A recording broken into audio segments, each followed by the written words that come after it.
about Spurs and Ajax because this is a massive, massive opportunity for Spurs to reach the Champions League final against a team who 3 or 4 months ago no one really rated as one of the top 4 teams in Europe, and yet now that they're there, this isn't going to be a cakewalk for Spurs. These semi-finals have they've got a long track record of being unbelievably tight, nervy affairs because everybody appreciates exactly what's at stake, and that evens things up very quickly.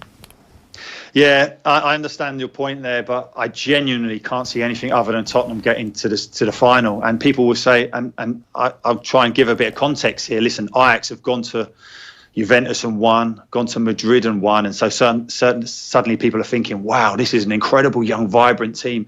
And it is, but I've seen this Ajax team evolve over the last 3 seasons. I've seen so much of the Eredivisie, and they definitely have talented players. Of course they do. The big ones being Frankie de Jong's going to Barcelona, De Ligt at centre-half, but there's others. David Neres at right wing, Donny van der Beek at centre midfield, who scores goals, is a real threat. Obviously took over the mantle of David Klaassen when he went to Everton.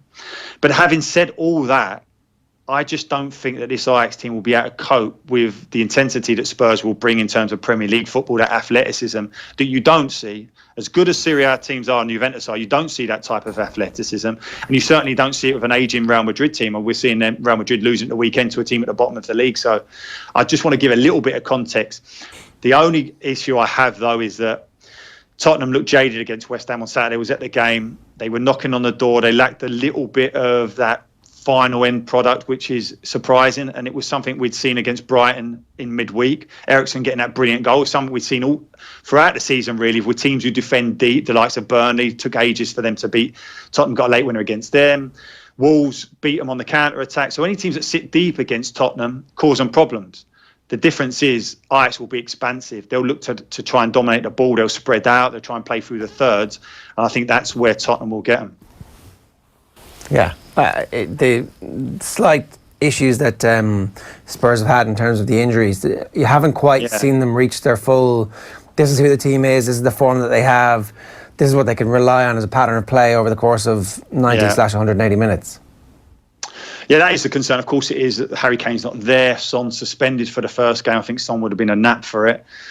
Janssen just doesn't look good enough for this level, certainly. He may well go and play. He made his name in the Eredivisie. Tottenham brought him over from there. He may well enjoy going up against Ajax.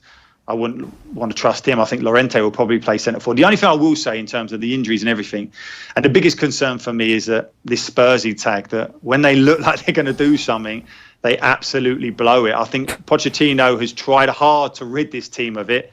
The very fact that they've gone into Milan and Barcelona and got results when they needed suggested that he is getting away with that. But nevertheless, 1 point from 15 prior to April, where their title challenge totally collapsed, just shows you that Tottenham are capable of it.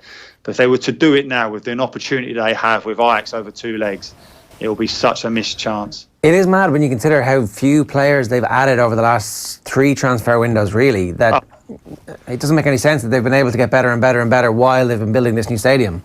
Listen, it's incredible, but I genuinely don't think the team has got better. I think the teams have got worse since that last season in White Hart Lane, where they were undefeated all season with the likes of Moussa Dembele, Kyle Walker. I think with every season, the teams actually got weaker. But what has happened is Pochettino's just showed his quality. He's got better and better to keep them competitive.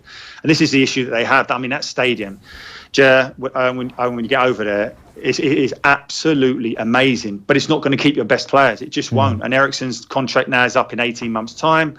There's talk about Manchester United. There's certainly talk about Real Madrid. He's not going to stay at Tottenham just because they've got a fabulous new stadium. And also, you add to that the fact that Alderweireld has a release clause of 25 million. I mean, that's a nonsense. That's an absolute bargain for a centre-half of his quality. So straight away, I've named 4 players there from that last season at White Hart Lane who was so good. Eriksen, Alderweireld, Dembele and Walker, who are going to leave the club. And as much as Pochettino is able to find a next player and build them up, they're not going to get to those levels of those 4. And that's the frustration. All right, Gary, good stuff. Enjoy this week's football. Thanks a million.